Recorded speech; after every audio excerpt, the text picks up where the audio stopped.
to talk more NFL as well as some fantasy football with us. Joining us on the Boardwalk Honda Hotline, Pat Mayo of DraftKings. Hey, football fans, make sure you check out everything DraftKings has to offer this NFL season, including DraftKings Showdown, Team Pick'em, and of course, Classic Daily Fantasy. Be sure to download the DraftKings app or go to DraftKings.com now to get some skin in the game.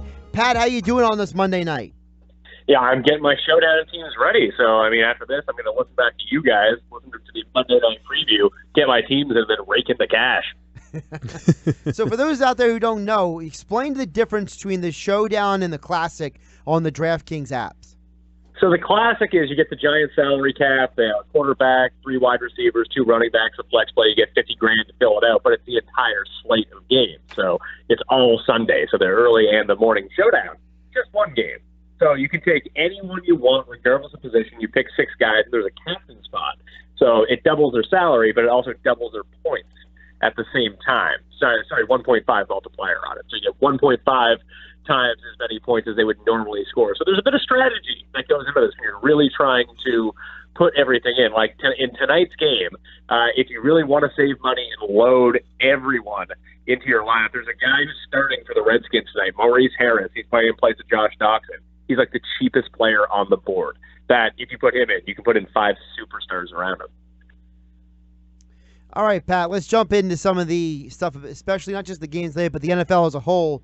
I want to ask you, not just from a fantasy perspective, but from an NFL perspective, outside of Pat Mahomes, is there a guy or guys that have really surprised you so far this year?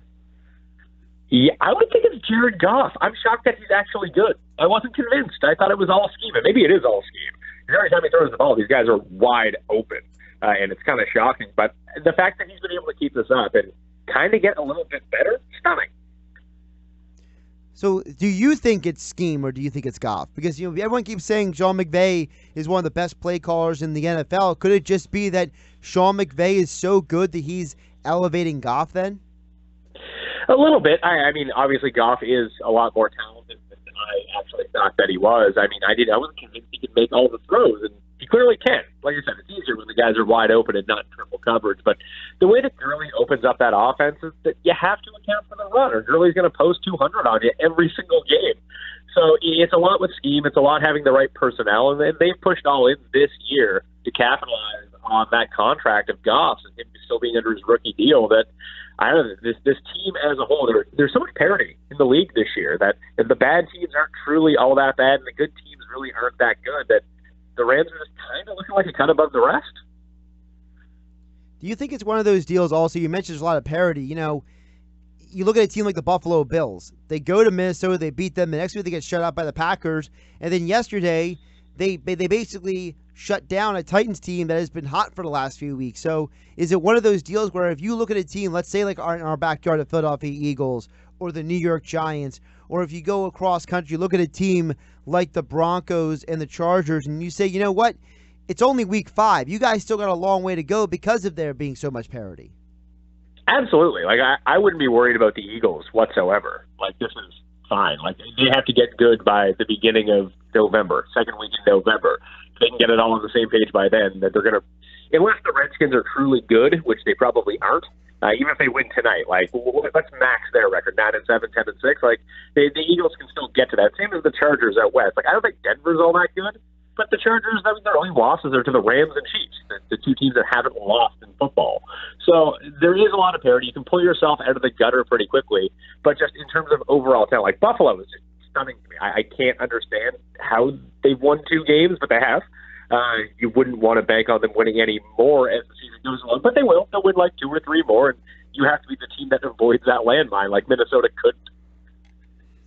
Pat, I want to ask you this. Looking now at this big injury for the Philadelphia Eagles, when you talk about Jay Ajayi missing the rest of the season with the ACL, do you believe that they will stay in-house with the backs they have because they've kind of been doing it like a committee, or will they look outside the organization for some help right now? I mean, they could bring someone in off the street, I suppose. I bet you Jacksonville brings in someone this week, too, because Grant's out, Fournette's going to miss another week. In San Francisco, Brady's going to miss some time.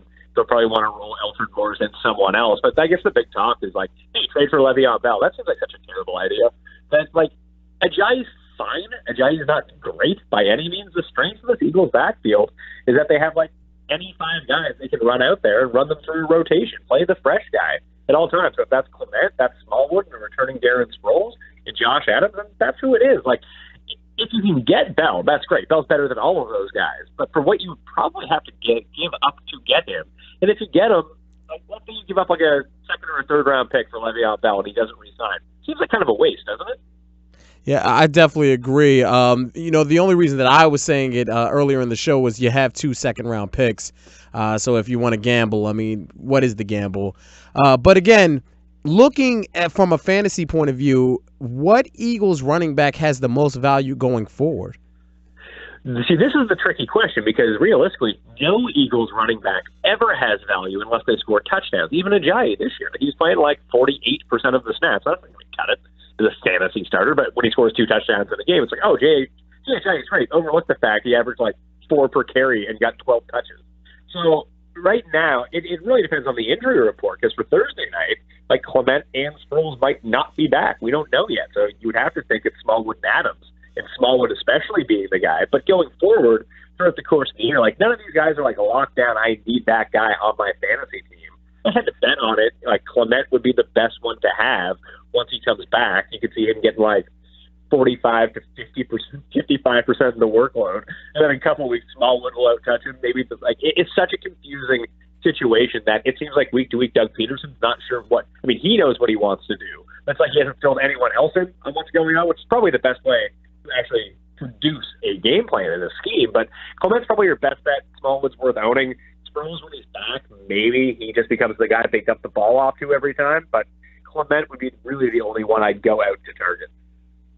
Talk with Pat Mayo here on the Boardwalk Honda hotline on 97.3 ESPN, and follow him on Twitter at the PME.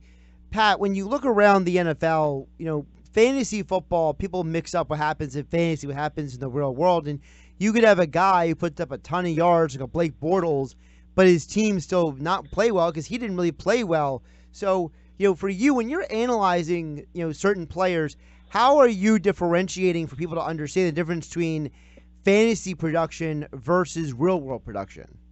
I think it depends on what I'm talking about at the time. So, when, you ask like who's going to be the lead dog in the back of the Eagles' backfield, do they need to go get an impact running back? Then you got to break it down from a real world perspective. If you put Le'Veon Bell in the Philly backfield, like he's going to be awesome. He's going to be a great fantasy player. But is he a markedly better solution to their problem right now from a real football perspective? Marginally.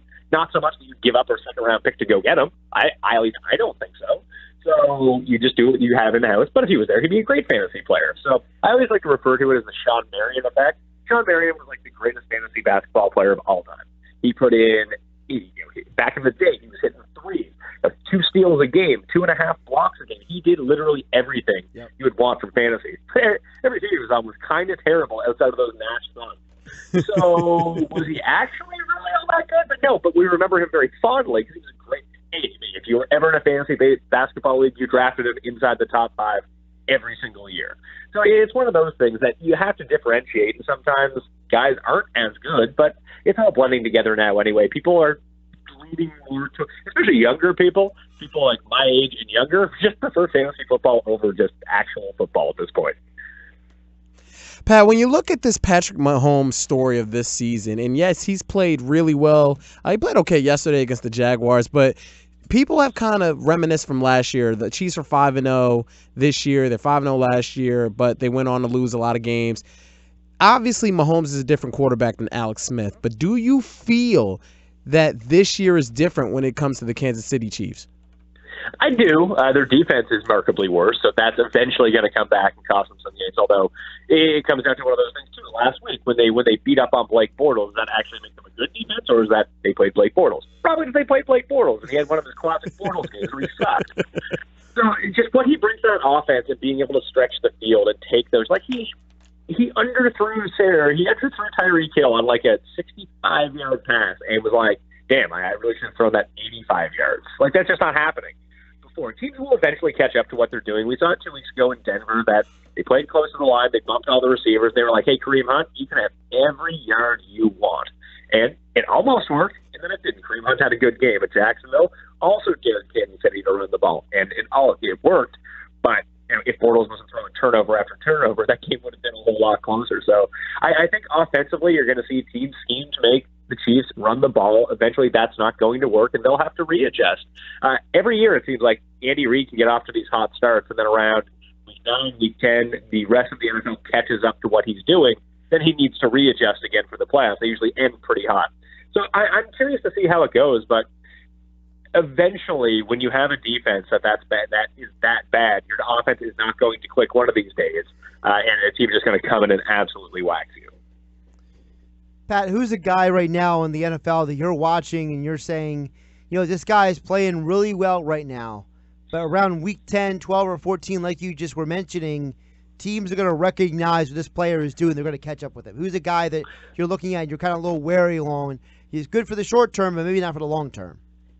The one guy it has to be Calvin Ridley right now. And we kind of saw a little bit of the drawback in Pittsburgh. Everyone's now going, oh, Calvin Ridley's better than Did you know? Ridley's better than Julio Jones. Right. One of the best receivers in the league. All he does is catch touchdowns. And then all of a sudden, no, he has 4 catches for 38 yards, no touchdowns, and he's not great again. So what happened with Calvin Ridley? Well, teams went out of their way to make sure that Julio Jones could not beat them. And when you do that, and you start double-teaming one receiver, and you have a good receiver on the other side of the field, and no one is basically covering him, there's no safety help with him, there's no bumping him off the line to make sure he can get behind you. He's just open most of the games, so just throw to him. Teams have now caught on to that. So I'm curious to see the adjustment that Atlanta makes, and then other teams will make adjustment to that. But, there's a real chance that, Julio's going to be fine, but for the rest of the year, productivity-wise, that Mahomes Sanu might still be better than Calvin Ridley. Pat, one more for you. Appreciate your time here on Hanging with Hendricks and Hennig on 97.3 ESPN. Folks, give Pat a follow on Twitter at @ThePME. Pat, Saquon Barkley has now entered the history books. He's the third rookie in NFL history with 100 yards from scrimmage in his team's first 5 games. It was Kareem Hunt who had that number last year, as well as Adrian Peterson back in 2007. But there's some people who they're not impressed with Saquon. So from your perspective, has he been as productive as you thought, less productive, or more productive than you expected? I think that Saquon's been fine. He's been super productive. What's he supposed to do with Eli at quarterback? Honestly, everyone knows it's like Beckham. People were giving Beckham heat for like the first 4 weeks. Like, oh, I can't even catch a touchdown anymore. What's he supposed to do? If he runs more than 3 yards down the field, Eli can't throw it to him. So you can stack the box against Barkley. You're going to have to, even that Dallas game in week 2, it was like 16 little dink and dunks to Barkley. He made the first 5 misses on every single one of them. Now, he was being thrown to 8 yards behind the line of scrimmage, so it wasn't super productive. But I don't know. He's going to have one of those, the Peterson thing when he was a rookie. He had those 1 or 2, game-breaking runs every single week. And you're seeing that from Barkley. It just takes 1 or 2, and he's gone. And that's been the part that's impressed me the most because everyone knows he's going to run the ball. Folks, make sure you check out the DraftKings app. Just download DraftKings on your iPhone or from Google Play for your Android, or go to DraftKings.com and check out DraftKings Showdown, Team Pick'em, and, of course, Classic DraftKings Fantasy. Be sure to download the DraftKings app today or go to DraftKings.com now to get some skin in the game.